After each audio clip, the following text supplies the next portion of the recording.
গত 3 দিন আগে আমি দুপুরবেলা এক ছেলের জানাজা পড়ছি আমার বাসার পাশে। 22-23 বছরের এক ছেলে, চাঁদের মতো চেহারা, চাঁদের মতো চেহারা, এত সুন্দর চেহারা তার, লম্বা সুঠাম সুন্দর চেহারা। আগের দিন রাত্রে 11:30 বাজে সিএনজি ভাড়া করে একা কোথাও যাচ্ছিল। আপনার একটা কাভার্ড ভ্যান বাড়ি দিছে, এক বাড়িতে তাৎক্ষণিক জায়গা শেষ।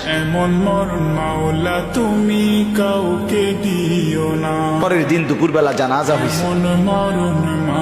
আমি বললাম, হায়, এই ছেলেকে তো তার আগের দিনও তার ঘরে তার মা বাপ লেফ কম্বল দিয়ে দিছে রাত্রিবেলা শীতে।